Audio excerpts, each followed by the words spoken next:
Another shift is, I'll call it the content filter. And if you look at this table, we kind of represent all different sides of this, this content machine. But I think the old advertising guys, or the old direct marketing person's perspective of let's figure out exactly what we want to say, and then since we can control the channel, let's just deliver that perfectly and repeatedly, and then let's measure whether it worked, has to really give way to what I think of as more of the PR guy's filter.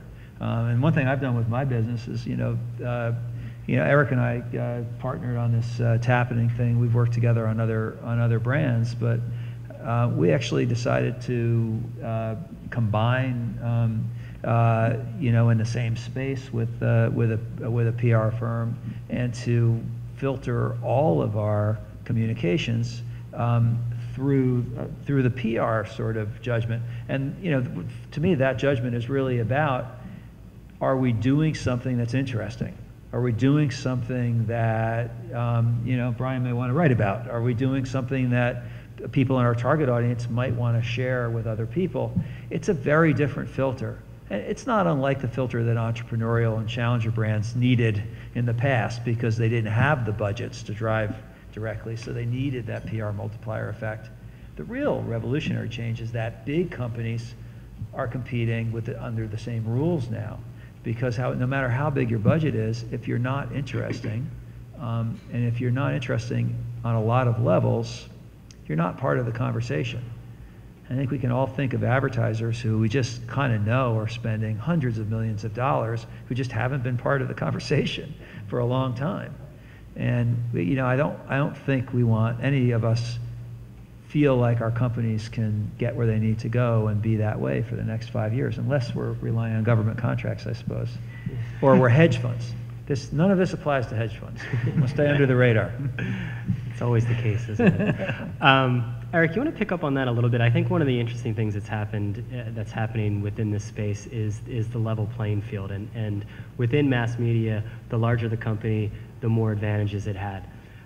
It seems like the opposite is true in this case, in that the smaller the company, the more nimble they can be, and the less they have to deal with things like compliance, things like that. Well, yeah, I guess theoretically, I mean, compliance is the big elephant in the room, but it's not just in this vertical category. It's for any publicly held company. So any publicly held company, I mean, ever. I never wrote a press release in my life that didn't have to go through compliance. And now we're talking about twittering 10 times a day. I mean, that's not even possible the way corporations are set up.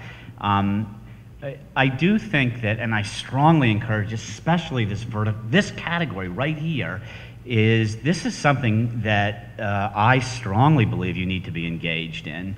And there will probably have to be internal conversations in order to be engaged in a way that will work for you. But I mean, not to just push out messages, but to be engaged with the people that you talk to provide information to them, whether it's saving a down payment for a house, or getting your kid into college, or getting your retirement back on track. I mean, people care about that, and they're looking for information, and they're looking for authorities that they can trust in that space that is a little bit different than what your quarterly earnings are going to be.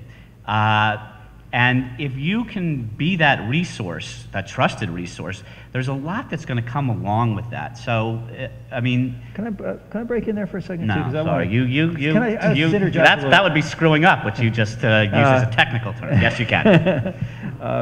To kind of continue with what you were saying and build on something that Dale said, one thing. You mentioned IBM, and I don't know whether that was a hypothetical or whether that was something one thing that happened with IBM is in the service business. We're in financial services. IBM is in business and technology services, right? One problem they faced was, because we are in a LinkedIn world, that even though their promise was service to these international organizations, it was easier for their own clients to find people to answer their questions and be experts in the areas that IBM really has expertise outside of the company, within the social networks, than it was for them to find people within the company, within IBM. It became an emergency, and I know that IBM actually had to really defensively go out and negotiate offering the services of their own people to their own clients through external social networks. And in fact, they have since done that. So, you know, they got behind the social curve that way. So, you know, how's that relevant to us here? I think there's a vision in a way for financial services. You know, some of the cliches of this industry, it's all about relationships. It's all about relationships. It's all about trust. It's all about service, right? We're in the financial services industry. This is a place where you can be available and you can provide service. And I think that can be sort of a guiding principle for, you know, what's our voice? So what the headline here is defining your voice among the shouting. I think defining voice kind of has to start with defining mission. You know, so a voice isn't sort of an arbitrary thing. It comes from, well, what kind of voice do I need to accomplish my mission? I think it's got to be a mission of service first. And you have to be available. They have to be able to find you. There has to be principles that people, you know, are guided by there, so that you don't end up in compliance issues.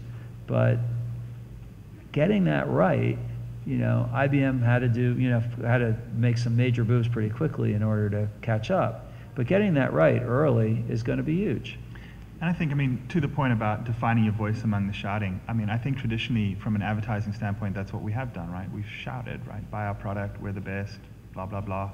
And I think where we're moving to is more about, I mean, I think dialogue is a great buzz term, but I mean, it's hard, right, to have a dialogue with every single person. But I think it's more about not necessarily a dialogue, but providing somebody with the information and content within advertising that drives them through the purchase funnel. And with social media and the technology that comes along with those platforms, you do have the ability to put not only your message in front of that person from a brand standpoint, but also the content and the experts and the context to drive that person from awareness to purchase in a lot shorter time frame. So I think the defining part is more about, you know, the communication and less about shouting, and that seems like a given, but we haven't really had the technology that's enabled that to take place up until this point. And I still think we're very, you know, scratching the surface, especially, you know, when we talked about you know, I think the communication side of it is a revolution. The advertising side is still evolving. And I think, as I said, the DNA of companies need to change. But that's the real opportunity, is to move more from a shouting standpoint and more into, you know, an education content driving people through the purchase funnel, which at the end of the day drives sales and revenue, which is kind of what we're all here to do. So, yeah, and instead of shouting at a Super Bowl ad for $1 million, to actually be talking to people who are interested in hearing what you have to say.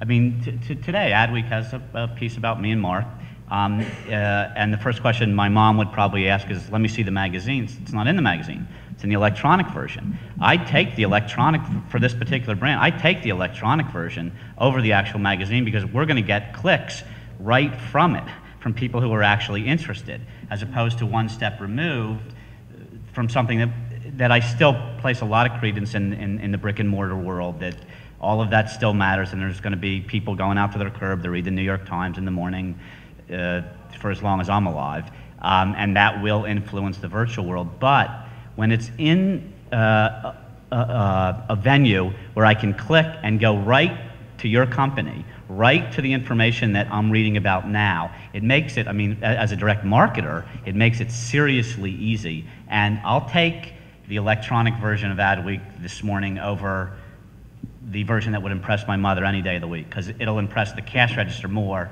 for this brand to be in the electronic version. Does that mean we're not going to be in the print version? I'm just making excuses up front.